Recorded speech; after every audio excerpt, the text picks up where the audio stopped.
Hey everybody, it's Dave. How y'all doing? I'm doing pretty good for Monday, beginning of the week. Can't complain. So, we always see a lot of posts about different things.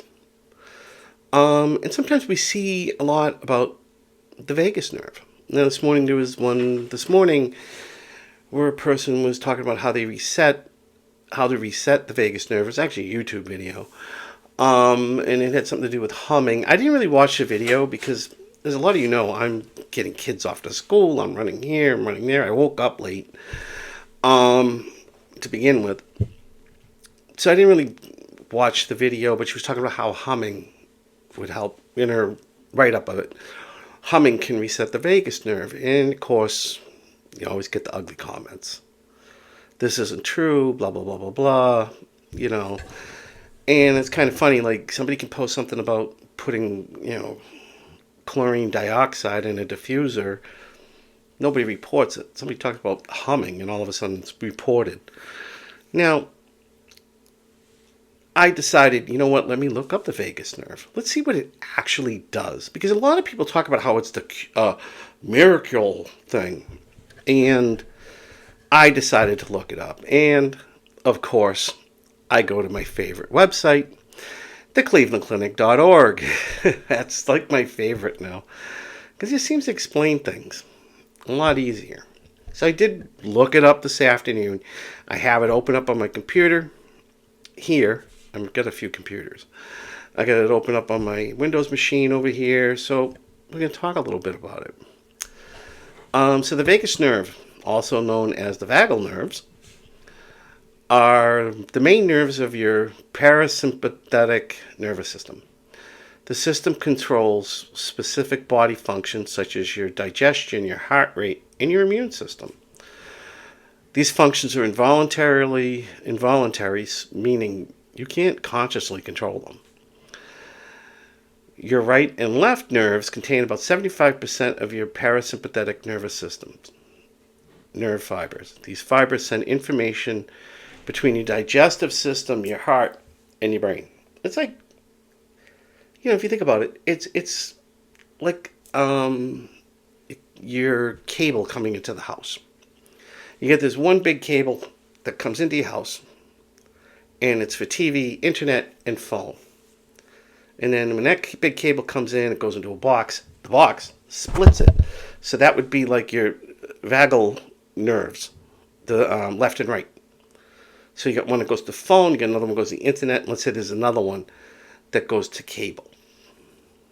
And they're all controlled by this one box, by that one cable that comes into the house. Kind of similar. I'm not saying you can hook up cable to yourself and you'll be fine. But it's a very similar anecdotal thing. So what is the function, what is the function of the vagus nerve?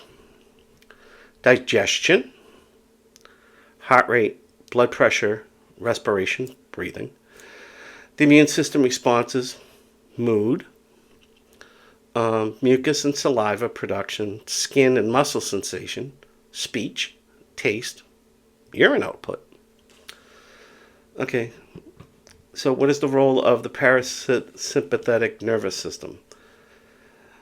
The nervous system controls rest, digestion function. The opposite of sympathetic nervous system is fight or flight response. Makes sense. Two nervous systems make up your autonomic nervous system. The system controls involuntary body activities. Yeah, you kind of knew that, actually. Your vagus nerves are the longest cranial nerve running from your brain to your large intestine. Your left vagus nerve travels down the left side of your body. The right vagus nerve travels on the right side of your body. Really. Vagus is a Latin word for wandering. Your vaginal nerves take long, winding course through your body, and they exit your medulla oblongata in your lower brainstem. Then the nerves pass through and connect with your neck, and your carotid artery, chest, heart, lungs, abdomen, digestive system. So far, I'm not seeing anything about vestibular. Okay, and then it goes into the branches: inferior ganglion branch, superior ganglion branch. This one actually that serves your nerves to your spine and your ear. Okay, so that kind of makes sense, but I don't think it has anything to do with Meniere's disease. The vagus nerve branch that severs nerves that serves nerves to your heart, lungs, esophagus tube connecting. We all know what an esophagus is. Conditions, disorders. Now, see, this is doesn't. This is where we get it. It really has nothing to do with Meniere's disease. Gastroparesis occurs when damage to the vagus nerve stops food from moving into your intestines from your stomach. This vagal nerve damage can result from diabetes, viral infection, abdominal surgery, scleroderma. Vasovagal syncope is another word for fainting. Okay. Scope occurs when the vagus nerve to your heart overreacts to certain situations like extreme heat, anxiety, hunger, pain, stress. Blood pressure drops very quickly, making you dizzy or faint. So I'm not seeing anything about Meniere's disease. Okay, so if you're getting dizzy and it's your vagus nerve, you don't have Meniere's disease. I mean, if you got the hearing loss and all that, then yeah, you might have two things. That makes sense. You might have two issues. Vagus nerve conditions causes different symptoms depending on the specific cause and affected part of your nerve. You may experience abdominal pain, bloating, acid reflux, change in heart rate, blood pressure, blood sugar, difficulty swallowing or loss of gag reflex, dizziness, fainting, hoarseness, wheezing, loss of voice, loss of appetite, feeling full quickly, unexplained weight loss, nausea, and vomiting. Okay? So what is vagus nerve stimulation? There are things that you can use. I mean, the humming kind of makes sense, but there's some things that can help that have been FDA approved. I'm not really going to go into it because I'm not seeing one thing that looks anything that has to do with Meniere's disease. You know, they have a vagus nerve stimulator that's been approved, but it's to treat epilepsy and depression. I could see that because it does affect your mood. Also, cluster headaches, IBS, IBD, inflammatory bowel disease, pain. That makes sense too. The stimulation of the vagus nerve. Post-traumatic stress disorder. I have that. Maybe I should think about that. And rheumatoid arthritis. And then it goes on how you diagnose and this and that and the other thing. Okay, so that's enough of the vagus nerve, talking about it. But the thing is that a lot of people think that the vagus nerve is going to help with your Meniere's disease. And basically, it doesn't. Okay? Now, it helps with other things. You know, it runs other things. So a stimulator or stimulating it would actually help you. So, I mean, you could try it. You could try these things to help stimulate your vagus nerve. The stimulator that they sell, I don't know where to get it. I don't know, I know there's one that's FDA approved. I really know nothing about it. But you could try these things because they're not going to hurt you.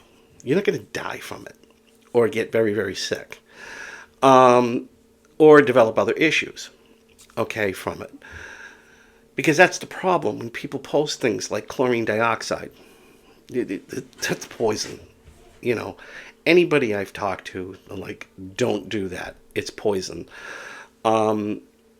Even, I talked to my friend who is a doctor. She's not a medical doctor. Has a doctorate in biochemical. And I asked her about it, and she was like, "Are you doing that? That's crazy. They'll put you on the floor. It doesn't matter how much you put in there. And it doesn't have any health benefits." And I'm like, "No, I'm not doing it." I saw a post. But things like that. Or, like, taking Nurtec. Okay? I mean, They'd only tried it on 5 people. That's not enough to say, hey, this works. The other thing is GPL ones. If you need to lose weight or you have diabetes, that's what it's for. Okay? If you're taking it because you think it's going to help your Meniere's disease, you're going to end up causing a lot of problems to your pancreas because it's there to help your pancreas produce more insulin naturally than what it does now. So if your body is producing enough insulin in your pancreas and everything's running fine, you start sticking that stuff in there, now you're looking at pancreatitis, damage to the pancreas, all kinds of things. And it can cause a lot of problems. So that's what I'm talking about. You've got to look things up. And that's the one thing I love about my friend Neil.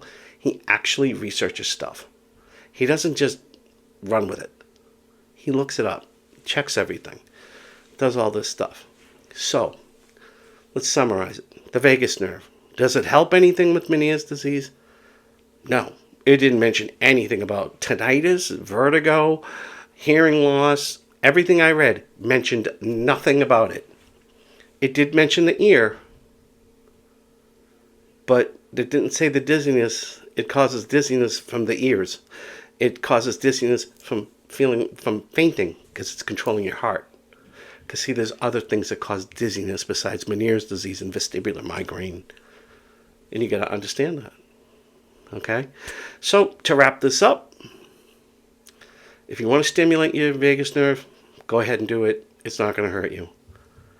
Okay? It might, who knows, it may help you. Or you may think it's helping you, which helps you live a better life. But it's worth a shot. Okay? There's no scientific fact behind it. But, hey, they've been wrong before.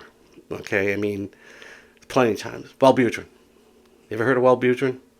Well, in the 70s, it was one of those new depression drugs.